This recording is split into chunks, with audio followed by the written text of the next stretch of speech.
ਧੰਨਵਾਦ ਮੇਰੇ ਪਿਤਾ ਤੇਰਾ, ਧੰਨਵਾਦ ਧੰਨਵਾਦ ਮੇਰੇ ਪਰਮੇਸ਼ਰ ਸਵਰਗੀ ਪਿਤਾ। ਤੇਰਾ ਨਾਮ ਪਾਕ ਮੰਨਿਆ ਜਾਵੇ, ਤੇਰਾ ਰਾਜ ਆਵੇ। ਜਿਹੜੀ ਸਵਰਗ 'ਚ ਮਰਜ਼ੀ ਪੂਰੀ ਹੁੰਦੀ ਉਹ ਧਰਤੀ ਉੱਤੇ ਵੀ ਹੋਵੇ। ਸਾਡੇ ਪਾਪਾਂ ਨੂੰ ਮਾਫ਼ ਕਰੋ, ਸਾਡੇ ਕਰਜ਼ਿਆਂ ਨੂੰ ਮਾਫ਼ ਕਰੋ। ਅਸੀਂ ਵੀ ਆਪਣੇ ਹਰ ਕਰਜ਼ਾਈ ਨੂੰ ਮਾਫ਼ ਕਰਦੇ ਹਾਂ। ਅਸੀਂ ਇੱਥੇ ਦੁਬਾਰਾ ਕਹਿ ਲੈਣਾ ਤੇ ਸੋਚਣਾ ਕਿਉਂ ਦੁਬਾਰਾ ਕਿਹਾ। ਅਸੀਂ ਵੀ ਆਪਣੇ ਹਰ ਕਰਜ਼ਾਈ ਨੂੰ ਮਾਫ਼ ਕਰਦੇ ਹਾਂ। ਸੱਚੀ ਮੁੱਚੀ ਅਸੀਂ ਕਰਦੇ ਹਾਂ ਕਿ ਝੂਠ ਬੋਲਦੇ ਹਾਂ। ਇੱਥੇ ਟਿਕਣਾ ਆ, ਇਸ ਗੱਲ ਦੇ ਉੱਤੇ ਦੁਬਾਰਾ ਬੋਲਣਾ ਆ ਕਰਕੇ ਅਸੀਂ ਟਿਕੀਏ। ਸਾਨੂੰ ਸਮਝ ਆਵੇ ਅਸੀਂ ਪਰਮੇਸ਼ਰ ਨਾਲ ਝੂਠ ਤਾਂ ਨਹੀਂ ਬੋਲਿਆ, ਅਸੀਂ ਝੂਠ ਤਾਂ ਨਹੀਂ ਬੋਲਿਆ। ਪਰਮੇਸ਼ਰ ਨੂੰ ਝੂਠ ਪਸੰਦ ਨਹੀਂ, ਬਿਲਕੁਲ ਪਸੰਦ ਨਹੀਂ।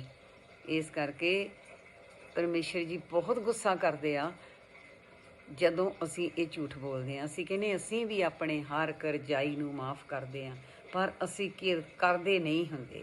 ਅਸੀਂ ਜੀਭ ਨਾਲ ਬੋਲਦੇ ਹਾਂ।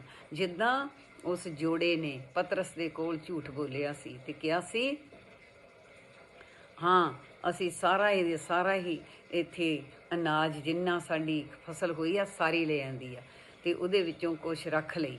ਅਤੇ ਰੱਖਣ ਨੂੰ ਭਾਵੇਂ ਸਾਰੀ ਰੱਖ ਲੈਂਦੇ, ਕੁਛ ਵੀ ਨਾ ਲਿਆਉਂਦੇ।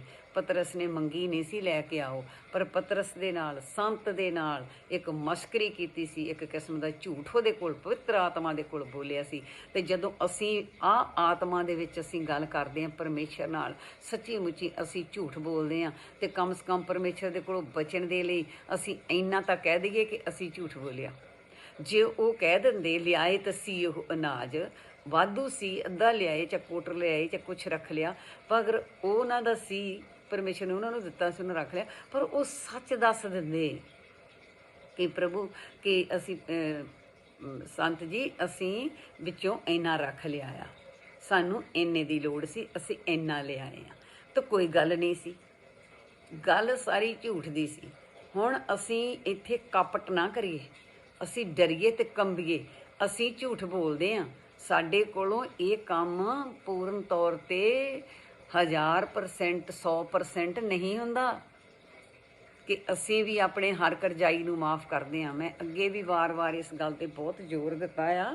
ਕਰਜ਼ਾ ਇਕੱਲੇ ਪੈਸਿਆਂ ਰੁਪਈਆਂ ਦਾ ਨਹੀਂ ਹੁੰਦਾ। ਕਰਜ਼ਾ ਜਿਨ੍ਹਾਂ ਨੇ ਸਾਤੋਂ ਨਹੀਂ ਵੀ ਕਰਜ਼ਾ ਕੋਈ ਲਿਆ ਹੋਇਆ, ਬਿਨ ਗੱਲੇ ਹੀ ਅਸੀਂ ਗੁਆਂਢੀ ਨਾਲ, ਕਿਸੇ ਮਿੱਤਰ ਦੋਸਤ ਦੇ ਨਾਲ ਜਿਲਸ ਰੱਖੀ ਫਿਰਦੇ ਹਾਂ। ਐਵੇਂ ਹੀ ਨਿੱਕੀ ਨਿੱਕੀ ਗੱਲ ਦਾ ਗੁੱਸਾ ਕਰੀ ਫਿਰਦੇ ਹਾਂ, ਆਪਣੇ ਅੰਦਰ ਐਵੇਂ ਰੋਸ ਬਣਾਈ ਫਿਰਦੇ ਹਾਂ। ਤਾਂ ਅਸੀਂ ਕਹਿੰਦੇ ਸਭ ਕਰਜ਼ਾਈਆਂ ਨੂੰ ਅਸੀਂ ਮਾਫ਼ ਕੀਤਾ। ਰੋਜ਼ ਬੋਲਦੇ ਹਾਂ। ਬੋਲਣ ਨਾਲ ਨਹੀਂ ਗੱਲ ਬਣਦੀ। ਕੱਲੀ ਜੀਭ 'ਤੇ ਤਾਂ ਸਾਡੇ ਜੀਭ ਦੇ ਉੱਤੇ ਸ਼ੈਤਾਨ ਨੇ ਸਿਲਕ ਚੜਾਈ ਹੋਈ ਆ ਕਿ ਜੀਭ ਨੂੰ ਪਰਮੇਸ਼ਰ ਦੇ ਅੰਮ੍ਰਿਤ ਦੀ ਠੰਡ ਪਹੁੰਚੇ ਹੀ ਨਾ। ਤਾਂ ਇਹ ਤੋਂ ਸਿਲਕ ਪਾੜਨ ਦੇ ਲਈ ਪਰਮੇਸ਼ਰ ਦੀ ਬਚਨ ਦੀ ਨਾਈਫ ਦੇ ਨਾਲ ਸਿਲਕ ਨੂੰ ਉਹਨੂੰ ਕੱਟਣਾ ਪੈਣਾ ਆ, ਉੱਤੋਂ ਲਾਉਣਾ ਪੈਣਾ ਆ ਉਸ ਮੋਮ ਜਾਂਬੇ ਨੂੰ ਜੀਭ ਤੋਂ, ਤਾਂ ਕਿ ਸਾਡੇ ਬਾਣੀ ਅੰਦਰ ਵੜੇ, ਜੀਭ ਦੇ ਅੰਦਰ ਰਸ ਜਾਵੇ। ਤਾਂ ਅਸੀਂ ਕਮ ਸੇ ਕਮ ਪਰਮੇਸ਼ਰ ਨਾਲ ਸੱਚ ਤਾਂ ਬੋਲੀਏ ਕਿ ਪਰਮੇਸ਼ਰ ਤੁਸੀਂ ਤਾਂ ਸਾਨੂੰ ਜ਼ਰੂਰ ਸਾਡੇ ਸਾਰੇ ਮਤਲਬ ਕਿ ਮਾਫ਼ ਕਰ ਦਿੱਤੇ ਪਾਪ ਅਤੇ ਸਾਡੇ ਕਰਜ਼ੇ, ਪਰ ਸਾਡੇ ਕੋਲੋਂ ਅਜੇ ਉਹ ਹੋਏ ਨਹੀਂ। ਸਾਡੇ 'ਤੇ ਰਹਿਮਤ ਕਰ ਕਿ ਅਸੀਂ ਵੀ ਆਪਣੇ ਕਰਜ਼ਾਈਆਂ ਨੂੰ ਮਾਫ਼ ਕਰੀਏ। ਅਸੀਂ ਵੀ ਆਪਣੇ ਕਰਜ਼ਾਈਆਂ ਨੂੰ ਪ੍ਰਭੂ ਹਰ ਪੂਰੇ ਤਰ੍ਹਾਂ ਨਾਲ ਮਾਫ਼ ਕਰ ਸਕੀਏ। ਸਾਡੇ 'ਤੇ ਦਇਆ ਕਰ। ਅਸੀਂ ਇੱਦਾਂ ਪਰਮੇਸ਼ਰ ਨੂੰ ਇਹ ਕਹਿ ਕੇ ਕਿ ਅਸੀਂ ਵੀ ਆਪਣੇ ਕਰਜ਼ਾਈਆਂ ਨੂੰ ਮਾਫ਼ ਕਰਦੇ ਹਾਂ, ਬਾਅਦ ਵਿੱਚ ਜ਼ਰੂਰ ਕਹੀਏ ਪ੍ਰਭੂ ਜੀ ਕਹਿ ਦਿੱਤਾ ਆ, ਪਰ ਅੰਦਰੋਂ ਸਾਨੂੰ ਤੂੰ ਜਾਣਦਾ ਸਾਡੇ ਕੋਲ ਹੋਇਆ ਕਿ ਨਹੀਂ ਹੋਇਆ। ਅਤੇ ਸਾਡੇ ਕੋਲ ਹੋਇਆ ਨਹੀਂ ਅਜੇ, ਸਾਨੂੰ ਜਿੰਨਾ ਪਤਾ ਆ ਪ੍ਰਭੂ ਜੀ ਸਾਡੇ 'ਤੇ ਦਇਆ ਕਰੋ, ਅਸੀਂ ਕਰ ਸਕੀਏ, ਅਸੀਂ ਵੀ ਕਰ ਸਕੀਏ, ਹੈ ਨਾ। ਸੋ ਇਸ ਕਰਕੇ ਪ੍ਰਭੂ ਜੀ ਅਸੀਂ ਆਪਣੇ ਹਰ ਕਰਜ਼ਾਈ ਨੂੰ ਮਾਫ਼ ਕਰੀਏ। ਰੋਜ਼ ਦੀ ਰੋਟੀ ਸਾਨੂੰ ਅੱਜ ਦੇ, ਸਾਨੂੰ ਪਰਮੇਸ਼ਰ ਜੀ ਅਸੀਂ ਤੇਰੇ ਬਚਨ ਨੂੰ ਪਹਿਲਾਂ ਇਸੇ ਤਰ੍ਹਾਂ ਹੀ ਅਸੀਂ ਰਿਪੀਟ ਕਰੀਏ। ਹੇ ਪ੍ਰਭੂ ਸਵਰਗੀ ਪਿਤਾ ਤੇਰਾ ਨਾਮ ਪਾਕ ਮੰਨਿਆ ਜਾਵੇ, ਤੇਰਾ ਰਾਜ ਆਵੇ। ਜਿਹੜੀ ਸਵਰਗ 'ਚ ਮਰਜ਼ੀ ਪੂਰੀ ਹੁੰਦੀ ਉਹ ਧਰਤੀ ਉੱਤੇ ਵੀ ਹੋਵੇ। ਸਾਡੇ ਪਾਪਾਂ ਨੂੰ ਮਾਫ਼ ਕਰੋ, ਸਾਡੇ ਕਰਜ਼ਿਆਂ ਨੂੰ ਮਾਫ਼ ਕਰੋ। ਅਸੀਂ ਵੀ ਆਪਣੇ ਹਰ ਕਰਜ਼ਾਈ ਨੂੰ ਮਾਫ਼ ਕਰਦੇ ਹਾਂ। ਸਵਰਗੀ ਪਿਤਾ ਰੋਜ਼ ਦੀ ਰੋਟੀ ਸਾਨੂੰ ਅੱਜ ਦੇ, ਸਾਨੂੰ ਪਰਤਾਵੇ ਵਿੱਚ ਨਾ ਲਿਆਈ, ਸਗੋਂ ਹਰ ਬਲਾ ਤੋਂ ਬਚਾਈ। ਆਮੀਨ ਆਮੀਨ। ਤੋ ਅਸੀਂ ਬੋਲ ਕੇ ਸਭ ਕੁਛ ਆਪਣੇ ਅੰਦਰ ਇਹਨੂੰ ਘੋਲੀਏ, ਇਹਨੂੰ ਚੰਗੀ ਤਰ੍ਹਾਂ ਮਧਾਣੀ ਫੇਰੀਏ ਦੁੱਧ ਦੇ ਵਿੱਚ, ਅਤੇ ਦਹੀਂ ਨੂੰ ਜਮਾ ਕੇ ਤਾਂ ਮੱਖਣ ਆਵੇ। ਤੇ ਜੇ ਪਾਣੀ ਦਾ ਰੇੜਕਾ ਪਾਇਆ ਤੇ ਮੱਖਣ ਹੱਥ ਨਹੀਂ ਆਉਣਾ। ਮਧਾਣੀ ਜਿੰਨੀ ਮਰਜ਼ੀ ਫਿਰੇ ਤੇ ਜ਼ੋਰ ਜਿੰਨਾ ਮਰਜ਼ੀ ਥੱਕ ਵੀ ਜਾਓਗੇ, ਟਾਈਮ ਵੀ ਸਪੈਂਡ ਕਰੋਗੇ, ਸਭ ਕੁਝ ਕਰੋਗੇ, ਪਰ ਮੱਖਣ ਰਿੜਕਿਆ ਮੱਖਣ ਹੱਥ ਨਾ ਆਈ। ਮੱਖਣ ਹੱਥ ਨਹੀਂ ਆਉਣਾ। ਮੱਖਣ ਤਾਂ ਹੱਥ ਆਉਣਾ ਜੇ ਦੁੱਧ ਦਾ ਦਹੀਂ ਜਮਾਇਆ ਜਾਵੇ ਤੇ ਦਹੀਂ ਨੂੰ ਰਿੜਕਾ ਪਾਇਆ ਜਾਵੇ, ਫਿਰ ਉਹਨੂੰ ਰਿੜਕਿਆ ਜਾਵੇ, ਫਿਰ ਮੱਖਣ ਹੱਥ ਵਿੱਚ ਪੇੜਾ ਆਊਗਾ। ਫਿਰ ਉਸ ਮੱਖਣ ਦਾ ਘੀ ਵੀ ਬਣਾ ਕੇ ਮਠਿਆਈਆਂ ਵੀ ਬਣਾ ਸਕੇਗਾ, ਕੁਛ ਵੀ ਬਣਾ ਸਕੇਗਾ, ਦਾਲ ਸਬਜ਼ੀ ਬਣਾਏਗਾ, ਜੋ ਕੁਛ ਮਰਜ਼ੀ ਉਸ ਘੀ ਦੇ ਨਾਲ ਜਾਂ ਮੱਖਣ ਦੇ ਨਾਲ ਤੂੰ ਕਰੇਗਾ।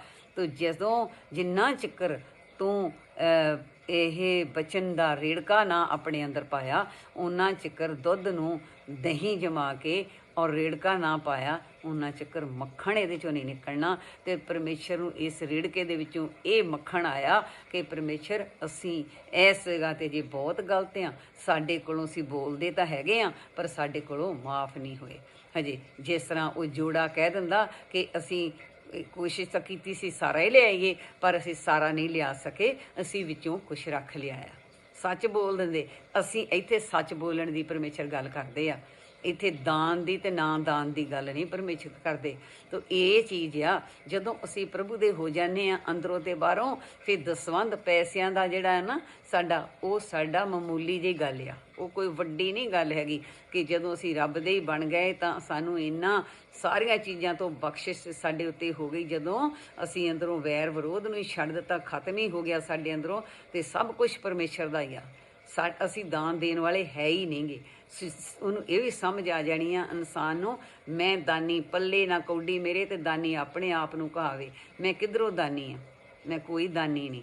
ਜਦੋਂ ਪਰਮੇਸ਼ਰ ਨੇ ਕਿਹਾ ਸੱਜੇ ਖੱਬੇ ਹੱਥ ਦੀ ਗੱਲ, ਸੱਜੇ ਖੱਬੇ ਹੱਥ ਦਾ ਮਤਲਬ ਆ ਕਿ ਸੱਜੇ ਪਾਸੇ ਪਰਮੇਸ਼ਰ ਦੀ ਬਖਸ਼ਿਸ਼ ਆ ਔਰ ਖੱਬੇ ਪਾਸੇ ਸਰਾਫ ਆ।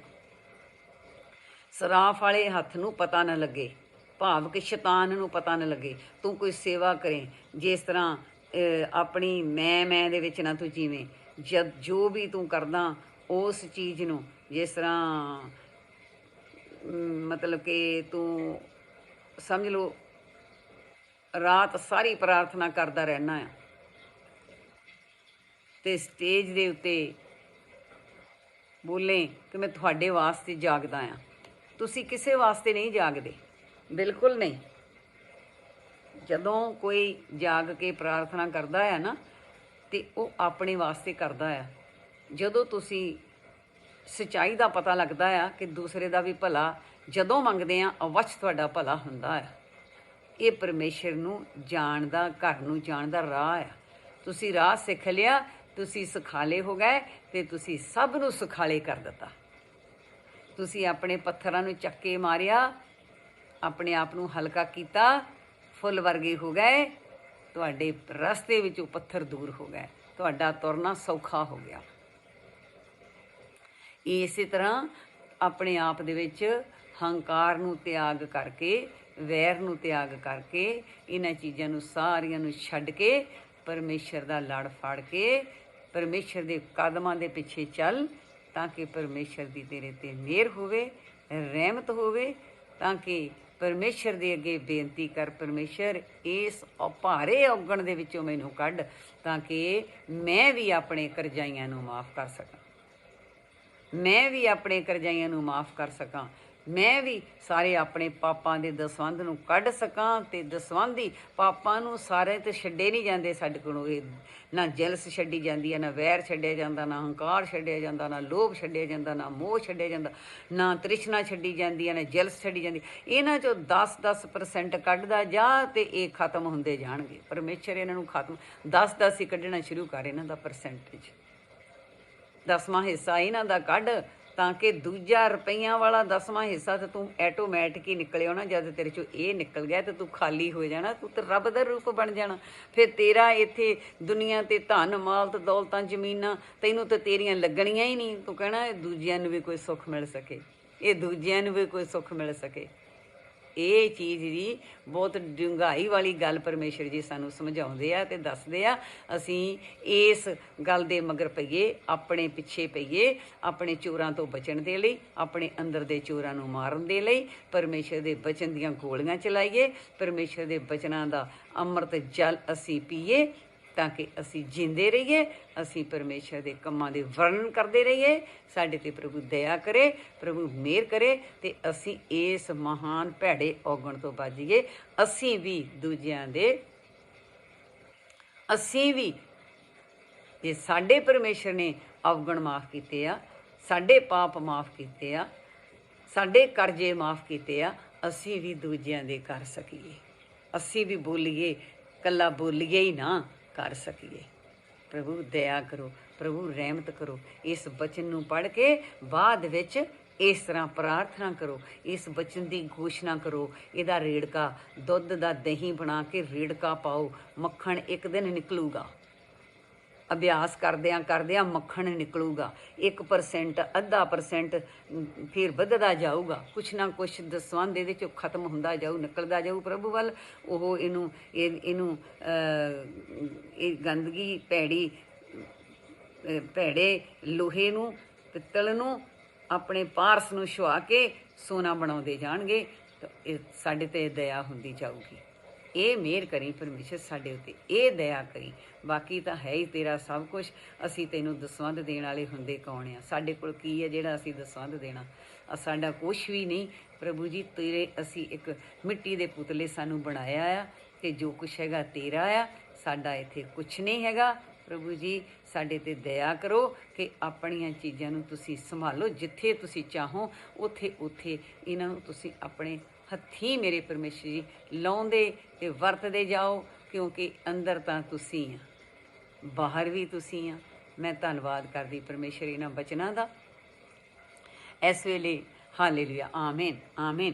ਆਓ ਆਪਾਂ ਅੱਜ ਯੋਨਾਹ ਨਬੀ ਦੀ ਇੱਕ ਵਾਰਤਾ ਨੂੰ ਸੁਣੀਏ। ਉਹਦੇ ਵਿੱਚੋਂ ਆਪਾਂ ਨੂੰ ਬਹੁਤ ਹੀ ਕੁਛ ਲੱਭਣਾ ਆ ਕਿ ਪਰਮੇਸ਼ਰ ਯੋਨਾਹ ਨਬੀ ਦੇ ਥਰੂ ਸਾਨੂੰ ਕੀ ਕੁਛ ਦਰਸਾਉਂਦੇ ਆ।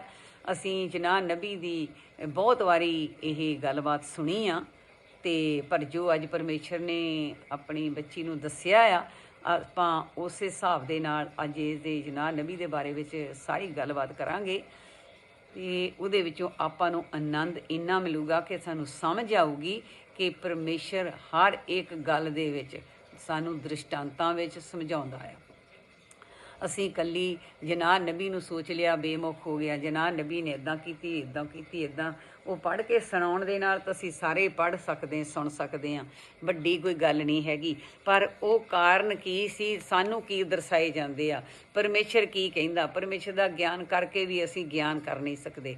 ਭਾਵੇਂ ਜਿੰਨਾ ਮਰਜ਼ੀ ਅਸੀਂ ਖੋਜ ਕਰੀਏ, ਅਸੀਂ ਕਦੀ ਵੀ ਉਹਨਾਂ ਉਚਾਈਆਂ ਨੂੰ ਛੂਹ ਨਹੀਂ ਸਕਦੇ, ਅਤੇ ਨਾ ਹੀ ਕਦੀ ਛੂਹਣਾ ਚਾਹੁੰਦੇ ਹਾਂ, ਅਤੇ ਨਾ ਹੀ ਛੂਹ ਸਕਦੇ ਹਾਂ। ਜਿੰਨੇ ਕੁ ਪਰਮੇਸ਼ਰ ਤੂੰ ਫੁਲਕੇ ਸਾਨੂੰ ਵੰਡਣ ਲਈ ਦਿਨਾਂ ਟੋਕਰੀਆਂ 'ਚ ਪਾ ਕੇ, ਜਿੰਨੇ ਕੁ ਚੁੱਕਣ ਜੋਗੇ ਆ, ਤੂੰ ਆਪਣੇ ਬੱਚੇ ਨੂੰ ਉਨੇ ਕੁ ਚੁਕਾਉਂਦਾ ਆ। ਤੇਰਾ ਧੰਨਵਾਦ ਆ, ਤੇਰਾ ਸ਼ੁਕਰ ਆ। ਬਸ ਤੇਰਾ ਸ਼ੁਕਰ ਆ ਪ੍ਰਭੂ ਜੀ, ਤੇਰਾ ਧੰਨਵਾਦ ਆ ਕਿ ਤੁਸੀਂ ਇੰਨੇ ਸੁੰਦਰ ਨਰਮੋਲ ਕੇ ਹੀਰੇ ਬਚਨ ਦਿੱਤੇ ਆ, ਅਤੇ ਇਹਨਾਂ ਦੀ ਸਾਨੂੰ ਨਾਲ ਨਾਲ ਜਿੰਨੀ ਸਮਝ ਦਿੱਤੀ ਆ, ਪ੍ਰਸ਼ਾਦਾ ਅਸੀਂ ਉਸ ਸਮਝ ਦੇ ਨਾਲ ਤੇਰਾ ਫੁਲਕਾ ਅਤੇ ਪ੍ਰਸ਼ਾਦਾ ਅਸੀਂ ਇਹ ਤੇਰੀਆਂ ਮਠਿਆਈਆਂ ਰੂਪੀ ਬਚਨਾਂ ਨੂੰ ਵੰਡੀਏ। ਯਿਸੂ ਨਾਸਰੀ ਦੇ ਨਾਂ 'ਚ ਮੰਗਦੇ ਹਾਂ ਔਰ ਪਾਉਂਦੇ ਹਾਂ। ਸਰੋਤਿਓ, ਕੰਨਾਂ ਨੂੰ ਕਟੋਰੇ ਬਣਾ ਕੇ ਸੁਣੋ। ਯੋਨਾਹ ਨਬੀ ਦੀ ਜਿਹੜੀ ਐਕਚੁਅਲੀ ਵਾਰਤਾ ਆ, ਉਹ ਯੋਨਾਹ ਨਬੀ ਦੀ ਵੀ ਨਾਲ ਨਾਲ ਉਹ ਸਾਡੀ ਆ। ਹਰ ਚੀਜ਼ ਦੇ ਵਿੱਚ ਜਦੋਂ ਪ੍ਰਭੂ ਯਿਸੂ ਮਸੀਹ ਜੀ ਧਰਤੀ ਉੱਤੇ ਆਏ, ਇੱਕ ਆਦਮੀ ਦੇ ਰੂਪ ਵਿੱਚ ਸਾਡੇ ਵਰਗੀ ਸ਼ਕਲ ਬਣ ਕੇ ਆਏ, ਤਾਂ ਕਿ ਸਾਡੇ ਦਿਮਾਗਾਂ ਦੇ ਵਿੱਚ ਉਹਨਾਂ ਦੀ ਗੱਲ ਪੈ ਸਕੇ। ਤਾਂ ਉਹਨਾਂ ਦੀਆਂ ਗੱਲਾਂ ਵੀ ਉਹਨਾਂ ਦੇ ਨਾਲ ਰਹਿੰਦਿਆਂ ਹੋਇਆਂ ਚੇਲਿਆਂ ਦੇ ਜਦੋਂ ਨਹੀਂ ਪੈਂਦੀਆਂ ਸੀ, ਤਾਂ ਉਹ ਕਹਿੰਦੇ ਸੀ, ਪ੍ਰਭੂ ਜੀ ਸਾਨੂੰ ਪਤਾ ਨਹੀਂ ਲੱਗਾ। ਅਤੇ ਉਹ ਕਹਿੰਦੇ ਸੀ, ਤੁਸੀਂ ਵੈਦਰ ਨੂੰ ਤਾਂ ਬੜੀ ਛੇਤੀ ਸਮਝਦੇ ਆ ਕਿ ਇੱਧਰੋਂ ਵੈਦਰ ਆਇਆ ਮੀਂਹ, ਇੱਧਰੋਂ ਵੈਦਰ ਆਇਆ ਧੁੱਪ ਲੱਗਣੀ, ਇੱਦਾਂ ਦੇ ਵੈਦਰ ਨਾਲ ਤੁਸੀਂ ਮੇਰੇ ਦ੍ਰਿਸ਼ਟਾਂਤਾਂ ਨੂੰ ਕਪਟਿਓ ਕਿਉਂ ਨਹੀਂ ਸਮਝਦੇ, ਤੁਹਾਨੂੰ ਉਹ ਸਮਝ ਕਿਉਂ ਨਹੀਂ ਲੱਗਦੀ। ਅਤੇ ਜਦੋਂ ਸਿੱਧੀ ਜੋ ਉਹ ਆਪ ਪਰਮੇਸ਼ਰ ਗੱਲ ਕਰਦਾ ਕਿਸੇ ਨਬੀ ਦੇ ਨਾਲ, ਉਹਦੀ ਕਿੰਨੀ ਡੂੰਘਾਈ ਹੋ ਸਕਦੀ ਆ, ਉਹਦੀ ਮਤਲਬ ਕਿ ਜੋ ਲਿਖਿਆ ਉਹ ਹੀ ਨਹੀਂ ਹੁੰਦਾ, ਉਹ ਸਾਨੂੰ ਦ੍ਰਿਸ਼ਟਾਂਤ ਹੀ ਹੁੰਦੇ ਆ। ਉਹਨੇ ਇੱਕ ਨਬੀ ਖੜੇ ਕੀਤੇ ਹੁੰਦੇ ਆ, ਉਹਨੇ ਇੱਕ ਆਪਣੇ ਦਾਸਾਂ ਨੂੰ ਯੂਜ਼ ਕੀਤਾ ਹੁੰਦਾ ਆ। ਜਿਸ ਤਰ੍ਹਾਂ ਜਿੱਦਾਂ ਹੁਣ ਵੀ ਆ ਬਚਨ ਜਿਹਦੇ ਕੋਲੋਂ ਬੁਲਾ ਰਿਹਾ ਆ, ਹਰਭਜਨ ਕੌਰ ਬੱਚੀ ਦੇ ਕੋਲੋਂ, ਇਹ ਜੂਸ ਪਰਮੇਸ਼ਰ ਦਾ ਭਾਂਡਾ ਆ, ਪਰਮੇਸ਼ਰ ਦਾ ਇੱਕ ਸਪੀਕਰ ਆ, ਪਰਮੇਸ਼ਰ ਦੇ ਬੋਲ ਅੰਦਰ ਆ, ਅਤੇ ਪਰਮੇਸ਼ਰ ਵਰਤ ਰਿਹਾ ਇਹਨੂੰ, ਉਹ ਇਹਨੂੰ ਵਰਤ ਰਿਹਾ ਆ। ਉਹਦੀ ਜੇ ਮਰਜ਼ੀ ਹੋਵੇ ਸੁਚ ਆਫ ਕਰੇ ਇਹਦੀ ਅੰਦਰ ਦੀ, ਇੱਥੇ ਸਾਹ ਚੱਲਦੇ ਆ, ਅਤੇ ਚਲੋ ਮੇਰਾ ਭਾਈ ਖਤਮ।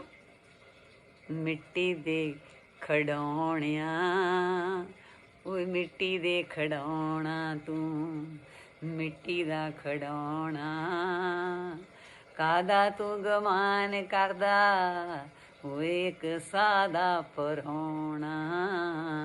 ਓਏ ਕਾਹਦਾ ਤੂੰ ਗਮਾਨ ਕਰਦਾ ਤੂੰ ਇੱਕ ਸਾਦਾ ਪਰਾਹੁਣਾ, ਉਹ ਤੂੰ ਮਿੱਟੀ ਦਾ ਖਿਡੌਣਾ, ਮਿੱਟੀ ਦਿਆ ਖਿਡੌਣਿਆਂ।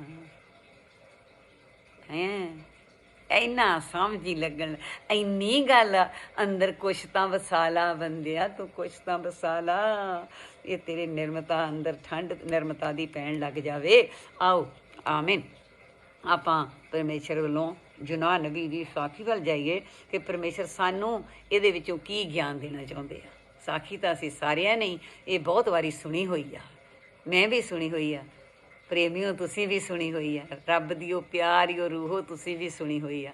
ਮੇਰਾ ਨਹੀਂ ਕਦੀ ਵੀ ਦਿਲ ਕਰਦਾ ਕਿ ਰੱਬ ਦਿਆਂ ਬੱਚਿਆਂ ਨੂੰ ਮੈਂ ਕਹਾਂ ਤੁਸੀਂ ਭੇਡਾਂ ਆ। ਪਰਮੇਸ਼ਰ ਨੇ ਸਾਨੂੰ ਭੇਡਾਂ ਨਹੀਂ ਸੱਦਿਆ, ਸਾਨੂੰ ਤਾਂ ਆਪਣੇ ਪੁੱਤਰ ਧੀਆਂ ਸ਼ਹਿਜ਼ਾਦੇ ਸੱਦਿਆ। ਪਰਮੇਸ਼ਰ ਨੇ ਦ੍ਰਿਸ਼ਟਾਂਤ ਦਿੱਤੇ ਆ, ਜਿੱਦਾਂ ਇੱਕ ਆਜੜੀ ਕਹਿੰਦਾ ਮੇਰੀਆਂ ਭੇਡਾਂ ਆ, ਇੱਦਾਂ ਹੀ ਇਹ ਅਸੀਂ ਵੀ ਪਰਮੇਸ਼ਰ ਦੀਆਂ ਇਸੇ ਤਰ੍ਹਾਂ ਭੇਡਾਂ ਰੂਪੀ ਰੂਹਾਂ ਜਿਹੜੀਆਂ ਆ, ਰੂਹਾਂ ਆ ਉਹਦੀਆਂ ਆਤਮਾ ਆ। ਆਪਣੀ ਆਤਮਾਵਾਂ ਨੂੰ ਉਹ ਭੇਡਾਂ ਨਹੀਂ ਸੱਦਦਾ, ਉਹ ਦ੍ਰਿਸ਼ਟਾਂਤ ਦੇ ਕੇ ਸਾਨੂੰ ਸਮਝਾਉਣ ਦੀ ਕੋਸ਼ਿਸ਼ ਕਰਦਾ ਆ। ਅਤੇ ਅਸੀਂ ਇੱਕਦਮ ਕਲੀਸਿਆ ਨੂੰ ਭੇਡਾਂ ਹੀ ਭੇਡਾਂ ਕਹਿਣ ਲੱਗ ਜਾਂਦੇ ਹਾਂ। ਮੈਨੂੰ ਚੰਗਾ ਨਹੀਂ ਲੱਗਦਾ, ਉਸ ਲਈ ਮੈਨੂੰ ਸੱਚੀ ਮੁੱਚੀ ਦੁੱਖ ਲੱਗਦਾ, ਕਿਉਂਕਿ ਉਹ ਤਾਂ ਇੰਨੀਆਂ ਪਵਿੱਤਰ ਰੂਹਾਂ ਆ ਪਰਮੇਸ਼ਰ ਦੀਆਂ। ਭੇਡਾਂ ਥੋੜ੍ਹੀ ਆ, ਭੇਡਾਂ ਨਹੀਂ ਆ ਉਹ। ਜੇ ਉਹਨਾਂ ਨੂੰ ਅਸੀਂ ਭੇਡਾਂ ਕਹਾਂਗੇ ਤਾਂ ਉਹਨਾਂ ਦੀ ਮੱਤ ਭੇਡਾਂ ਵਰਗੀ ਹੋਊ। ਅਸੀਂ ਉਹਨਾਂ ਨੂੰ ਭੇਡਾਂ ਕਿਉਂ ਸੱਦੀਏ? ਪਵਿੱਤਰ ਰੂਹਾਂ ਆ, ਪਰਮੇਸ਼ਰ ਦੀਆਂ ਰੂਹਾਂ, ਜਗ ਦੀਆਂ ਜੋਤਾਂ ਆ ਪਰਮੇਸ਼ਰ ਦੀਆਂ, ਬਖਸ਼ੀਆਂ ਹੋਈਆਂ ਰੂਹਾਂ ਆ ਪਰਮੇਸ਼ਰ ਦੀਆਂ। ਕਲੀਸਿਆ ਸਾਰੀ ਕੋਈ ਭੇਡ ਨਹੀਂ ਆ। ਭੇਡ ਦੇ ਵਿੱਚ ਇੱਕ ਗੁਣ ਹੈਗਾ ਬਹੁਤ ਵੱਡਾ ਕਿ ਉਹ ਆਪਣੇ ਮਾਲਕ ਦਾ ਆਵਾਜ਼ ਨੂੰ ਪਛਾਣਦੀ ਆ, ਆਪਣੇ ਮਾਲਕ ਦੇ ਪਿੱਛੇ ਤੁਰਦੀ ਆ। ਇਹ ਉਹਦੇ ਵਿੱਚ ਗੁਣ ਆ। ਜਿੱਦਾਂ ਇੱਕ ਸੱਪ ਦੇ ਵਿੱਚ ਵੀ ਗੁਣ ਆ, ਕਈ ਜਾਨਵਰਾਂ ਵਿੱਚ ਗੁਣ ਰੱਖੇ ਆ। ਬੀਨ ਵੱਜਦੀ ਆ ਉਹ ਮਸਤ ਹੋ ਜਾਂਦਾ ਆ। ਸਪੇਰਾ ਉਹਨੂੰ ਫੜ ਕੇ ਤੇ ਉਹਦੇ ਦੰਦ ਕੱਢ ਕੇ ਤਾਂ ਆਪਣੀ ਗੁਥਲੀ 'ਚ ਪਾ ਕੇ ਤਾਂ ਉਹਨੂੰ ਪਾ ਕੇ ਅਤੇ ਡੰਡਾ ਜਿਹਾ ਅਤੇ ਇੱਧਰ ਇੱਧਰ ਤਕੜੀ ਜਿਹੀ ਕੁਛ ਪਾ ਕੇ ਚੀਜ਼ 'ਤੇ ਉਹ ਮੋਢੇ 'ਤੇ ਰੱਖ ਕੇ ਲੋਕਾਂ ਨੂੰ ਦਿਖਾਲ ਕੇ ਘਰ ਘਰ ਅਤੇ ਫਿਰ ਉਹ ਲੋਕਾਂ ਤੋਂ ਆਪਣਾ ਰੁਜ਼ਗਾਰ ਚਲਾਉਂਦਾ ਆ। ਅਤੇ ਉਹਦੇ ਵਿੱਚ ਵੀ ਇਹ ਨਾਦ ਮਿਊਜ਼ਿਕ ਉਹਦੀ, ਉਹ ਜਦੋਂ ਬੀਨ ਵਜਾਉਂਦਾ ਇੰਨੀ ਬੀਨ ਵੱਜਦੀ ਆ, ਇੱਧਰੋਂ ਉੱਧਰੋਂ ਸੱਪ ਮਸਤ ਹੋਏ ਬੀਨ ਦੇ, ਅਤੇ ਉਹਨਾਂ ਨੂੰ ਪਤਾ ਹੀ ਨਹੀਂ ਰਹਿੰਦਾ। ਉਹ ਆ ਕੇ ਤਾਂ ਉੱਥੇ ਬੀਨ 'ਤੇ ਮਸਤ ਹੋ ਜਾਂਦੇ, ਫਨ ਐਂ ਚੁੱਕਦੇ ਆ, ਇੱਦਾਂ ਖਿਲਾਰਦੇ ਆ, ਬੀਨ 'ਤੇ ਮਸਤ ਹੋ ਜਾਂਦੇ ਆ। ਤਾਂ ਇੱਦਾਂ ਹੀ ਭੇਡ ਦੇ ਵਿੱਚ ਵੀ ਬਹੁਤ ਵੱਡਾ ਗੁਣ ਹੈ ਕਿ ਆਪਣੇ ਮਾਲਕ ਦੀ ਆਵਾਜ਼ ਨੂੰ ਪਛਾਣਦੀ ਆ, ਆਪਣੇ ਮਾਲਕ ਦੇ ਪਿੱਛੇ ਪਿੱਛੇ ਤੁਰਦੀ ਆ, ਔਰ ਦਿਲ ਦੀ ਉਹ ਬਹੁਤ ਭੋਲੀ ਆ, ਆਪਣੇ ਮਾਲਕ ਦੀ ਗੱਲ ਨੂੰ ਮੰਨਦੀ ਆ। ਪਰ ਹੈ ਤਾਂ ਉਹ ਉੱਨ ਲਾ ਕੇ ਤਾਂ ਉਹਦੇ ਕੱਪੜੇ ਬਣਦੇ ਆ ਅਤੇ ਵੱਢਣ ਦੇ ਵੱਢ ਕੇ ਖਾਧੀ ਜਾਂਦੀ। ਸੋ ਅਸੀਂ ਰੱਬ ਨੂੰ, ਉਹ ਭੇਡਾਂ ਰੱਬ ਨੂੰ ਨਹੀਂ ਪਾ ਸਕਦੀਆਂ, ਅਸੀਂ ਰੂਹਾਂ ਆ ਰੱਬ ਦੀਆਂ। ਸਾਡੇ 'ਚ ਇਹ ਸੁਭਾਅ ਉਸ ਭੇਡ ਵਾਲਾ ਹੋਣਾ ਚਾਹੀਦਾ ਕਿ ਅਸੀਂ ਆਪਣੇ ਪਰਮੇਸ਼ਰ ਦੀ ਗੱਲ ਨੂੰ, ਪਰਮੇਸ਼ਰ ਦੀ ਆਵਾਜ਼ ਨੂੰ ਸੁਣੀਏ ਅਤੇ ਉਹ ਪਰਮੇਸ਼ਰ ਦੇ ਪਿੱਛੇ ਪਿੱਛੇ ਚੱਲੀਏ। ਜਦੋਂ ਪਰਮੇਸ਼ਰ ਆਪਣੇ ਆਪ ਨੂੰ ਕਹਿੰਦਾ ਮੈਂ ਚਰਵਾਹਾ ਹਾਂ ਅਤੇ ਤੁਸੀਂ ਮੇਰੀਆਂ ਭੇਡਾਂ, ਉਹ ਮਿਸਾਲ ਦਿੰਦਾ ਆ। ਐਕਚੁਅਲੀ ਉਹ ਦੁਨੀਆ ਤਿੰਨਾਂ ਲੋਕਾਂ ਦਾ ਪਾਤਸ਼ਾਹ ਆ, ਉਹ ਆਪਣੇ ਆਪ ਨੂੰ ਵੀ ਚਰਵਾਹਾ ਕਹਿ ਦਿੰਦਾ ਉਸ ਵੇਲੇ। ਤਾਂ ਉਹ ਜੋ ਮਰਜ਼ੀ ਕਵੇ, ਜਿੱਦਾਂ ਮਾਂ ਆਪਣੇ ਪੁੱਤ ਨੂੰ ਗੋਰਾ ਪੁੱਤ ਹੈ, ਚਿੱਟਾ ਪੁੱਤ ਹੈ, ਉਹਨੂੰ ਕਾਲੂ ਸੱਦਦੀ ਹੈ, ਜੇ ਉਹ ਕਾਲਾ ਹੈ ਤਾਂ ਉਹਨੂੰ ਬੱਗੂ ਸੱਦਦੀ ਹੈ, ਜੋ ਮਰਜ਼ੀ ਮਾਂ ਨਾਂ ਰੱਖਦੀ ਹੈ। ਪਰਮੇਸ਼ਰ ਵੀ ਸਾਨੂੰ ਜੋ ਮਰਜ਼ੀ ਕਵੇ, ਪਰ ਅਸੀਂ ਪਰਮੇਸ਼ਰ ਦੇ ਗਾਂਹ ਬੱਚੇ ਹੋ ਕੇ ਆਪਣੇ ਚਰਚਾਂ ਵਿੱਚ ਇਸ ਤਰ੍ਹਾਂ ਆਪਣਿਆਂ ਬੱਚਿਆਂ ਨੂੰ, ਪਰਮੇਸ਼ਰ ਦਿਆਂ ਨੂੰ ਜਿਹੜਾ ਇਹ ਬਚਨ ਨਾ ਵੰਡਿਆ ਕਰੀਏ, ਦਿਆ ਕਰੀਏ, ਤਾਂ ਕਿ ਬਹੁਤ ਚੰਗੀ ਗੱਲ ਹੋਊਗੀ। ਬੇਨਤੀ ਆ ਇਹ ਬਸ ਸਭ ਨੂੰ ਕਿ ਬਹੁਤ ਨਾਈਸ ਲੱਗੂਗਾ ਪਰਮੇਸ਼ਰ ਦੇ ਬੱਚਿਓ, ਬਹੁਤ ਹੀ ਸੋਹਣਾ ਲੱਗੂਗਾ ਕਿ ਇਹ ਪਰਮੇਸ਼ਰ ਦੀਆਂ ਰੂਹਾਂ ਆ, ਬਖਸ਼ੀਆਂ ਹੋਈਆਂ ਰੂਹਾਂ ਆ, ਪਵਿੱਤਰ ਰੂਹਾਂ ਆ। ਅਤੇ ਫਿਰ ਉਹਨਾਂ ਬਚਨਾਂ ਦੇ ਨਾਲ ਜਦੋਂ ਦਾਸਾਂ ਦੇ ਮੂੰਹ 'ਚੋਂ ਇਹ ਬਚਨ ਨਿਕਲਣਗੇ ਅਤੇ ਫਿਰ ਉਹ ਜਿਹੜੀਆਂ ਰੂਹਾਂ ਕਲੀਸਿਆ ਸਾਡੀ ਬੈਠੀ ਆ, ਕਲੀਸਿਆ ਉਹਨਾਂ ਦੀ, ਅਤੇ ਉਹ ਪਵਿੱਤਰ ਰੂਹਾਂ ਹੀ ਹੋ ਜਾਣਗੀਆਂ। ਉਹਨਾਂ ਨੂੰ ਭੇਡਾਂ ਨਾ ਸੱਦੀਏ, ਨਾ ਸੱਦੀਏ। ਪਿਆਰ ਨਾਲ ਬੇਨਤੀ ਆ। ਜ਼ਰੂਰ ਸਾਰਿਆਂ ਨੂੰ ਸਮਝ ਆਉਂਦੀ ਇਸ ਗੱਲ ਦੀ, ਕਿਉਂਕਿ ਸੱਚੀ ਮੁੱਚੀ ਪਰਮੇਸ਼ਰ ਦੇ ਅਰਥ ਤਾਂ ਇੱਦਾਂ ਹੀ ਹੈ ਨਾ। ਤੋ ਪਰਮੇਸ਼ਰ ਮਿਹਰ ਕਰੇ, ਸਾਨੂੰ ਸਮਝ ਆਵੇ ਤੇ ਪਰਮੇਸ਼ਰ ਦੇ ਦਾਸ ਜਦ ਮੂੰਹ ਖੋਲਣ, ਖੁਸ਼ਖਬਰੀ ਦੇ ਭੇਦਾਂ ਨੂੰ ਖੋਲਣ। ਆਮੀਨ। ਪਰਮੇਸ਼ਰ ਦਇਆ ਕਰੋ, ਜਦ ਵੀ ਇਹ ਤੇਰੀ ਬੱਚੀ ਮੂੰਹ ਖੋਲੇ ਤਾਂ ਖੁਸ਼ਖਬਰੀ ਦੇ ਭੇਦਾਂ ਨੂੰ ਖੋਲੇ। ਸਰੋਤੇ ਸੁਣਨ ਵਾਲੇ ਇਸ ਪ੍ਰਚਾਰ ਨੂੰ ਸੁਣ ਕੇ ਗਾਂਹ ਪ੍ਰਚਾਰ ਕਰਨ ਤੇ ਖੁਸ਼ਖਬਰੀ ਦੇ ਭੇਦਾਂ ਨੂੰ ਖੋਲਣ, ਤੇ ਇਸ ਤੋਂ ਵੀ ਵੱਧ ਗਿਆਨ ਇਹਦੇ ਵਿੱਚੋਂ ਕੱਢ ਕੇ ਹੋਰ ਕਿਉਂਕਿ ਵੱਧਦਾ ਖਜ਼ਾਨਾ ਜਿੰਨੀ ਵਾਰੀ ਮਰਜੀ। ਹੁਣ ਆਪਾਂ ਐਦਕੀ ਜਿੰਨਾ ਇਹਦੀ ਗੱਲ ਕਰਾਂਗੇ, ਦੂਜੀ ਵਾਰੀ ਕਰਾਂਗੇ, ਇਹ ਉੱਥੇ ਉਨੇ ਤੇ ਹਿਸਾਬ ਤਾਂ ਕਿਤਾਬ 'ਚ ਤੱਲੀ ਮੁੱਲੀ ਨਹੀਂ ਰਹੂਗੀ, ਕਿਉਂਕਿ ਨਰਮੋਲ ਕੀ ਹੀਰਾ ਜਿਹੜਾ ਅੰਦਰੋਂ ਗਿਆਨ ਹੁੰਦਾ ਆ, ਉਹ ਸਦਾ ਵੀ ਇੱਕੋ ਜਿਹਾ ਨਹੀਂ ਹੁੰਦਾ। ਉਦੋਂ ਵੱਧ ਡਿਫਰੈਂਟ ਉਹਦੇ 'ਤੇ ਸਟੋਰੀਆਂ ਨਿਕਲੇ ਆਉਂਦੀਆਂ ਆ, ਹੋਰ ਲਗਰਾਂ। ਜਿੱਦਾਂ ਇੱਕ ਇੱਕ ਬੂਟਾ ਆ, ਅਤੇ ਆਹ ਦੇਖੋ ਇਹਨੂੰ ਨਵੇਂ ਪੱਤੇ ਨਿਕਲੇ ਆ ਕਰੂਮਲਾਂ ਨਵੀਆਂ ਨਿਕਲੀਆਂ ਇਹਨੂੰ, ਉਹ ਦੱਸਦਾ ਇਹਨਾਂ ਦਾ ਰੰਗ ਕੁਮਲਿਆ ਹੋ ਰਿਹਾ। ਅਤੇ ਇਸ ਤੋਂ ਪਿੱਛੇ ਇਹਨਾਂ ਦਾ ਰੰਗ ਥੋੜ੍ਹਾ ਜਿਹਾ ਹੋ ਰਿਹਾ, ਪੱਤੇ ਪੱਕ ਗਏ ਆ, ਇਹਨਾਂ ਦਾ ਥੋੜ੍ਹਾ ਰੰਗ ਹੋ ਰਿਹਾ। ਤੋ ਇਸੇ ਤਰ੍ਹਾਂ ਹੀ ਜਦੋਂ ਇਹਨੇ ਪੱਕ ਜਾਣਾ, ਇਹਦੇ ਵਿੱਚੋਂ ਹੋਰ ਕਰੂਮਲ ਨਿਕਲ ਜਾਣੀ। ਇਸੇ ਤਰ੍ਹਾਂ ਹੀ ਜਦੋਂ ਤੁਸੀਂ ਇਹ ਸੁਣਨਾ ਆ, ਸਰੋਤਿਓ, ਮੇਰੀ ਬੇਨਤੀ ਆ, ਪਿਆਰੇ ਜਨੋ, ਮੇਰੀ ਬੇਨਤੀ ਆ, ਪਰਮੇਸ਼ਰ ਦੀ ਰੂਹੋ, ਮੇਰੀ ਬੇਨਤੀ ਆ, ਕਲੀਸਿਆ ਜੀ, ਮੇਰੀ ਬੇਨਤੀ ਆ, ਇਹਨੂੰ ਸੁਣ ਕੇ ਇਹਨੂੰ ਹੋਰ ਵਧਾਇਓ, ਨਵੀਆਂ ਇੱਦਾਂ ਕੁਮਲਾਂ ਹੋਰ ਨਿਕਲਣ, ਤੇ ਇਹਨਾਂ ਦੇ ਵਿੱਚੋਂ ਗਾਂ ਹੋਰ ਨਿਕਲਣ, ਤੇ ਮੈਨੂੰ ਬਹੁਤ ਆਨੰਦ ਤੇ ਖੁਸ਼ੀ ਹੋਊਗੀ, ਖੇੜਾ ਹੋਊ ਮੇਰੇ ਅੰਦਰ। ਆਓ ਆਪਾਂ ਜਨਾਬ ਨਬੀ ਦੀ ਗੱਲਬਾਤ ਸਾਡੇ ਉੱਤੇ ਕੀ ਢੁੱਕਦੀ ਆ, ਇਕੱਲੇ ਜਨਾਬ ਨਬੀ ਦੀ ਕਹਾਣੀ ਜਿਹੜੀ ਬਣਾਈ ਪਰਮੇਸ਼ਰ ਨੇ, ਉਹ ਸਾਨੂੰ ਦ੍ਰਿਸ਼ਟਾਂਤ ਵਿੱਚੋਂ ਪਰਮੇਸ਼ਰ ਕੀ ਦੇਣਾ ਚਾਹੁੰਦੇ ਆ, ਕਿਉਂਕਿ ਉਹ ਇੱਕ ਹਰ ਚੀਜ਼ ਦਾ ਨਮੂਨਾ ਦਰਖਤ ਖੜਾ ਕਰਦੇ ਆ। ਅਸੀਂ ਉਸ ਦਰਖਤ ਦੇ ਫਲ ਨੂੰ, ਉਸ ਦਰਖਤ ਦੇ ਜਿਹੜੇ ਫਰੂਟ ਡਿੱਗਿਆ ਉਹਨੂੰ, ਜਿਹੜਾ ਲੱਗਾ ਉਹਨੂੰ, ਜਿਹੜੇ ਫੁੱਲ ਉਹਨੂੰ, ਜਿਹੜੀ ਛਾਂ ਜਿਹੜੀ ਉਹਨੂੰ, ਅਸੀਂ ਉਹਨੂੰ ਮੰਨਣਾ ਆ। ਅਸੀਂ ਉਹਦਾ ਰਸ ਵੀ ਪੀਣਾ ਆ, ਫਰੂਟ ਦਾ ਖਾਣਾ ਆ, ਠੰਡੀ ਛਾਂ ਵੀ ਲੈਣੀ ਆ, ਅਤੇ ਅਸੀਂ ਉਸ ਚੀਜ਼ ਨੂੰ ਸਮਝਣਾ ਆ ਕਿ ਪਰਮੇਸ਼ਰ ਨੇ ਇਹ ਬੂਟਾ ਲਾਇਆ ਸੀ ਜਨਾਬ ਨਬੀ ਦਾ, ਅਤੇ ਇਹ ਸਾਡੇ ਵਾਸਤੇ ਲਾਇਆ ਸੀ। ਸਾਡੇ ਵਾਸਤੇ ਕੀ ਇਹਦੇ ਵਿੱਚ ਉਹ ਸੰਦੇਸ਼ ਮਿਲਦਾ ਆ। ਆਮੀਨ। ਤਾਂ ਆਪਾਂ ਲੈਣਾ ਸ਼ੁਰੂ ਕਰੀਏ ਸੰਦੇਸ਼। ਇਹ ਕਿੰਨੇ ਹੀ, ਮੈਨੂੰ ਲੱਗਦਾ, ਮੈਨੂੰ ਨਹੀਂ ਪਤਾ ਇਹ ਕਿੰਨੇ, 1 ਜਾਂ 2 ਚੈਪਟਰ ਮਤਲਬ ਸੈਸ਼ਨ ਹੋ ਜਾਣ, ਇਹ ਪਰਮੇਸ਼ਰ ਦੀ ਮਰਜ਼ੀ, ਕਿਉਂਕਿ ਪਰਮੇਸ਼ਰ ਦਾ ਪੁੱਲ ਪੁੱਟਿਆ ਅਤੇ ਖੁੱਲ੍ਹਾ ਆਪਾਂ ਨੂੰ ਟਾਈਮ ਦਿੱਤਾ। ਤੁਸੀਂ ਵੀ ਖੁੱਲ੍ਹੇ ਟਾਈਮ ਨਾਲ ਹੌਲੀ ਹੌਲੀ ਸੁਣੀ ਜਾਇਓ, ਅਤੇ ਆਪਾਂ ਵੀ ਹੌਲੀ ਪਿਆਰ ਨਾਲ ਹੌਲੀ ਕਰਦੇ ਹਾਂ। ਜਨਾਹ ਦੀ ਅਣਆਗਿਆਕਾਰੀ। ਇੱਕ ਜਨਾਹ ਨਬੀ ਪਰਮੇਸ਼ਰ ਦਾ ਦਾਸ ਹੋਇਆ, ਉਹਨੇ ਅਣਆਗਿਆਕਾਰੀ ਭਾਵ ਕਿ ਪਰਮੇਸ਼ਰ ਦੇ ਆਖੇ ਨਾ ਲੱਗਣ ਦਾ ਫਲ ਕੀ ਮਿਲਦਾ ਆ। ਇਕੱਲੇ ਜਨਾਹ ਨੂੰ ਨਹੀਂ, ਇਹ ਤਾਂ ਦ੍ਰਿਸ਼ਟਾਂਤ ਆ। ਜਨਾਹ ਨੂੰ ਤਾਂ ਉਹਨੇ ਖੜਾ ਕੀਤਾ ਆ ਸਾਨੂੰ ਦੱਸਣ ਦੇ ਲਈ ਕਿ ਅਸੀਂ ਪਰਮੇਸ਼ਰ ਦੇ ਆਖੇ ਨਹੀਂ ਲੱਗਦੇ ਅਤੇ ਸਾਡੇ ਨਾਲ ਕੀ ਬੀਤਦੀ ਹੈ। ਯਹੋਵਾ ਦੀ ਬਾਣੀ ਅਮਤਈ ਦੇ ਪੁੱਤਰ ਜਨਾਹ ਨੂੰ ਆਈ ਕਿ ਉੱਠ, ਉਸ ਵੱਡੇ ਸ਼ਹਿਰ ਨੀਨਵਾ ਨੂੰ ਜਾ ਅਤੇ ਉਸ ਦੇ ਵਿਰੁੱਧ ਪੁਕਾਰ, ਕਿਉਂ ਜੋ ਉਹਨਾਂ ਦੀ ਬਰਿਆਈ ਮੇਰੇ ਸਨਮੁਖ ਉਤਾਹਾਂ ਆਈ ਹੈ।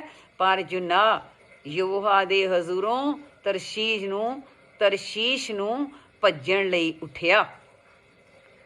ਜਨਾਹ ਨਬੀ ਨੂੰ ਪਰਮੇਸ਼ਰ ਨੇ ਕਿਹਾ ਕਿ ਮੈਨੂੰ ਨੀਨਵਾ ਸ਼ਹਿਰ ਦੇ ਉੱਤੇ ਬਹੁਤ ਕ੍ਰੋਧ ਆਇਆ ਆ, ਗੁੱਸਾ ਆਇਆ ਆ, ਕਿਉਂਕਿ ਉਹ ਨੀਨਵਾ ਸ਼ਹਿਰ ਬਹੁਤ ਵੱਡਾ ਆ।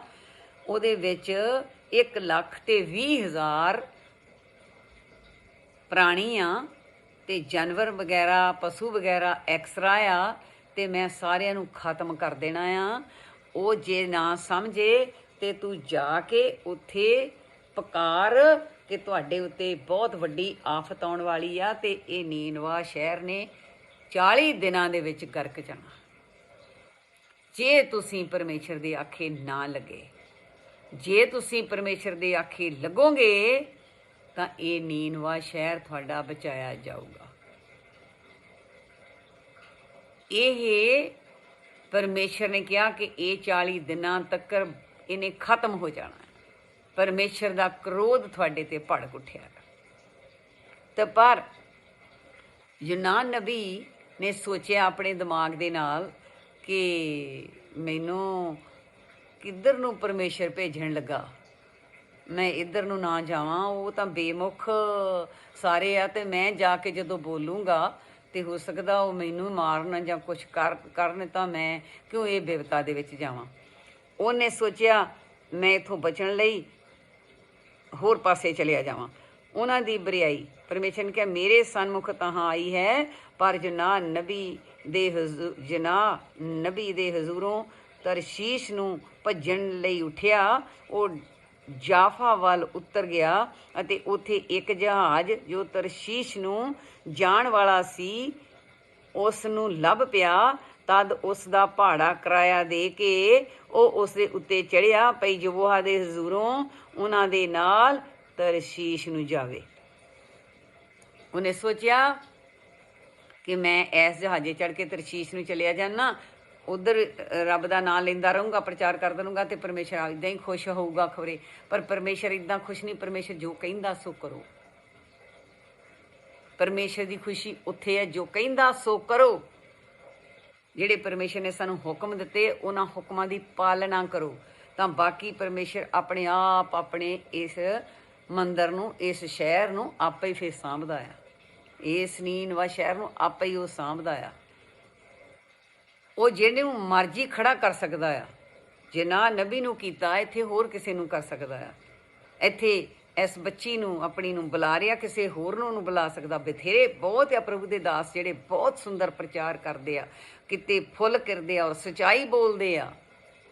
ਬਹੁਤ ਆ, ਬੜੀ ਕਿਰਪਾ ਆ। ਕਾਮਧੇਨ ਗਊਆਂ ਦੇ ਵੱਗ ਹਜ਼ਾਰਾਂ ਆ, ਤੇ ਪਰ ਜਿਹੜੇ ਨਹੀਂ ਬੋਲਦੇ ਉਹਨਾਂ ਦੀ ਅਸੀਂ ਅਰਦਾਸ ਕਰਨੀ ਆ। ਬੋਲਦੇ ਆ ਔਰ ਰੋਂਗ ਬੋਲਦੇ ਆ, ਉਹਨਾਂ ਵਾਸਤੇ ਪਰਮੇਸ਼ਰ ਜਾਣਦਾ ਆ। ਸਾਡਾ ਹੱਕ ਨਹੀਂ ਉਹਨਾਂ ਦੇ ਨਾਮ ਲੈਣ ਦਾ, ਕਿਸੇ ਦਾ ਜਾਂ ਸੋਚਣ ਦਾ। ਸਾਡਾ ਇੱਕੋ ਹੱਕ ਆ ਕਿ ਅਸੀਂ ਸਭ ਲਈ ਪ੍ਰਾਰਥਨਾ ਕਰਨੀ ਆ, ਪ੍ਰਭੂ ਜਦੋਂ ਤੇਰੇ ਦਾਸ ਬੋਲਣ ਖੁਸ਼ਖਬਰੀ ਦੇ ਭੇਦਾਂ ਨੂੰ ਖੋਲਣ, ਤੇ ਅਸੀਂ ਆਪਣੇ ਉੱਤੇ ਕਿਸੇ ਦੇ ਪੱਥਰਾਂ ਨੂੰ ਨਾ ਚੱਕੀ ਫਿਰੀਏ। ਅਸੀਂ ਤਾਂ ਫਰੀ ਰਹੀਏ। ਅਸੀਂ ਪਰਮੇਸ਼ਰ ਦੇ ਘਰ ਨੂੰ ਜਾਣਾ, ਗਲੀ ਅੱਗੇ ਭੀੜੀ, ਅਸੀਂ ਹੋਰ ਪੱਥਰ ਚੁੱਕ ਲਈਏ ਨਾਲ, ਅਸੀਂ ਪਹੁੰਚਾਂਗੇ ਕਿੱਦਾਂ? ਅਸੀਂ ਕਿਉਂ ਪੱਥਰ ਚੱਕੀਏ? ਉਹ ਬੋਲਦਾ ਗਲਤ ਤੇ ਉਹ ਬੋਲਦਾ ਸਾਨੂੰ। ਪਰਮੇਸ਼ਰ ਕਹਿੰਦਾ ਤੁਸੀਂ ਸਹੀ ਹੋ ਜਾਓ, ਤੁਸੀਂ ਪਰਮੇਸ਼ਰ ਦੇ ਬਚਨ ਦੁਆਰਾ ਪ੍ਰਚਾਰ ਕਰੋ। ਕੋਈ ਸੁਣ ਕੇ ਤਰ ਜਾਵੇ, ਕੋਈ ਸੁਣ ਕੇ ਸਮਝ ਜਾਵੇ। ਅੱਜ ਜਿਹੜੀ ਪਰਮੇਸ਼ਰ ਗੱਲ ਕਰਨ ਜਾ ਰਿਹਾ ਉਹ ਸਾਡੇ ਉੱਤੇ ਟੁਕਦੀ ਹੈ, ਨਾ ਕਿ ਜਨਾਹ ਨਬੀ ਤੇ, ਸਾਡੇ ਉੱਤੇ, ਨਾ ਕਿ ਜਨਾਹ ਨਬੀ ਤੇ, ਸਾਡੇ ਇਸ ਵੇਲੇ ਦੇ ਪ੍ਰਚਾਰਕਾਂ ਉੱਤੇ ਜਾਂ ਸਰੋਤਿਆਂ ਦੇ ਉੱਤੇ। ਨੀਨਵਾ ਸ਼ਹਿਰ ਸਭ ਸਰੋਤੇ ਆ। ਜਨਾਹ ਨਬੀ ਇੱਕ ਬੁਲਾਰਾ ਆ। ਉਹ ਸਾਡੇ ਉੱਤੇ ਗੱਲ ਪਰਮੇਸ਼ਰ ਸਾਨੂੰ ਸਮਝਾਉਣ ਲਈ ਜਨਾਹ ਨਬੀ ਨੂੰ ਇਸ ਢੰਗ ਦੇ ਨਾਲ ਚੁਣ ਕੇ ਇੱਕ ਪ੍ਰਤੀਕ, ਇੱਕ ਦਰਖਤ ਖੜਾ ਕਰਦੇ ਸਾਡੇ ਵਾਸਤੇ। ਸੋ ਸੁਣੋ ਹੁਣ ਕੀ ਹੁੰਦਾ ਆ। ਜਿਹੜਾ ਉੱਧਰ ਨੂੰ ਜਾਣ ਵਾਲਾ ਜਹਾਜ਼ ਸੀ ਉੱਥੇ ਭਾੜਾ ਦਿੱਤਾ ਤੇ ਚੜ੍ਹ ਗਿਆ, ਤੇ ਉਹਨੇ ਸੋਚਿਆ ਮੈਂ ਦੂਸਰੇ ਪਾਸੇ ਚਲਿਆ ਜਾਵਾਂ। ਕੋਈ ਗੱਲ ਨਹੀਂ, ਪਰਮੇਸ਼ਰ ਸੋਚੂਗਾ ਵੀ ਦੂਸਰੇ ਬੰਨੇ ਜਾ ਕੇ ਇਹ ਹੁਣ ਇੱਥੇ ਨਹੀਂ। ਕਈ ਵਾਰੀ ਅਸੀਂ ਕਹਿੰਦੇ ਅਸੀਂ ਇਸ ਮੁਲਕ ਤੋਂ ਉਸ ਮੁਲਕ ਨੂੰ ਚਲੇ ਜਾਈਏ, ਇਹ ਸਾਡਾ ਇਸ ਘਰ ਦੇ ਵਿੱਚ ਬਰਕਤ ਨਹੀਂ, ਅਸੀਂ ਉਹ ਘਰ 'ਤੇ ਸਾਡੀ ਬਰਕਤ ਜ਼ਿਆਦਾ ਹੋ ਜੂ। ਜਿੱਥੇ ਮਰਜ਼ੀ ਚਲ ਜਾ, ਜੇ ਤੂੰ ਅੰਦਰੋਂ ਨਹੀਂ ਬਦਲਦਾ ਤੇਰੇ ਨਾਲ ਹੀ ਸਭ ਕੁਛ ਜਾਣਾ। ਜੇ ਤੇਰੇ ਤੇ ਪਾਪ ਨਹੀਂ ਮਾਫ ਹੋਏ ਨਾ, ਉਹ ਤੇਰੇ ਨਾਲ ਹੀ ਤੁਰੇ ਜਾਣੇ ਆ। ਜੇ ਕਈ ਵਾਰੀ ਜਿਸ ਤਰ੍ਹਾਂ ਤੁਹਾਨੂੰ ਸਮਝਾਇਆ ਸੀ ਆਪਣੇ ਡੈਰਕ ਪ੍ਰਿੰਸ ਦੀ ਤਰ੍ਹਾਂ, ਕਿ ਸਰਾਫਾਂ ਤੋਂ ਜਿੱਥੇ ਮਰਜ਼ੀ ਲੁਕ ਲਓ, ਧਰਤੀ ਪਤਾਲ ਕਾਸ਼, ਉਹਨਾਂ ਨੇ ਨਾਲ ਹੀ ਤੁਰੇ ਜਾਣਾ ਆ। ਉਹ ਛੁੱਟਣ ਲਈ ਸਾਨੂੰ ਬੋਲਣੇ ਪੈਣੇ ਆ, ਸੱਜੇ ਤੇ ਖੱਬੇ ਹੱਥ ਦੇ ਨਾਲ ਤੇ ਅੰਦਰੋਂ ਬਦਲਣ ਦੇ ਨਾਲ। ਅੰਦਰੋਂ ਬਦਲਣਾ, ਸੱਜੇ ਖੱਬੇ ਹੱਥ ਦੀ ਵਰਤੋਂ ਕਰਨੀ। ਸੱਜਾ ਹੱਥ ਆਸ਼ੀਰਵਾਦ ਤੇ ਖੱਬਾ ਹੱਥ ਸਰਾਫਾਂ ਵਾਲਾ, ਅਤਾ ਸਰਾਫਾਂ ਵਾਲਾ, ਇਹ ਆਸ਼ੀਰਵਾਦ ਵਾਲਾ। ਤੇ ਇਹਦੇ ਨਾਲ ਜਦੋਂ ਸਰਾਫ ਉਤਰਦੇ ਆ, ਜਿਸ ਤਰ੍ਹਾਂ ਜ਼ਬੂਰ 31 'ਚ 18 ਆਇਤ ਵਿੱਚ ਕਿਹਾ, ਜਿਹੜੇ ਬੁੱਲ ਧਰਮੀ ਦੇ ਵਿਰੋਧ ਵਿੱਚ ਨਫ਼ਰਤ ਤੇ ਹੰਕਾਰ ਬੇਅਬਦੀ ਨਾਲ ਬੋਲਦੇ ਆ, ਉਹ ਬੁੱਲ ਬੰਦ ਕੀਤੇ ਜਾਣ। इस तरह खब्बे हत्थ की वरतों ते सज्जे हत्थ की इस तरह वरतों। यहोवा दा प्रताप तेरे उत्ते चमकिया, इस तरह यहोवा दे सज्जे हत्थ वडियाइयां, यहोवा दा सज्जा हत्थ उच्चा होया। इस तरह ये तुहानूं बहुत वारी दसी गल, भाव कि इसे तरह ही ये गलबात जिहड़ी आ परमेश्वर जी सानूं समझाउण जा रहे आ। 30 मिनट हो गए आ ते आपां इत्थों ही अगे चलदे हां। हालेलुया। ये अपनी स्टार्टिंग होई आ जनाह नबी दी नंबर 1 ते नंबर दूजे दे विच आपां चलदे हां, क्योंकि थोड़ा लंबा होना, चैप्टर भी लंबा आ ते इहदी कहानी भी सारी अपने उत्ते टुकाई पूरी दे रही आ। आओ आपां दूजे दे विच चलीए। इत्थे आपां आमीन आमीन कह के आमीन।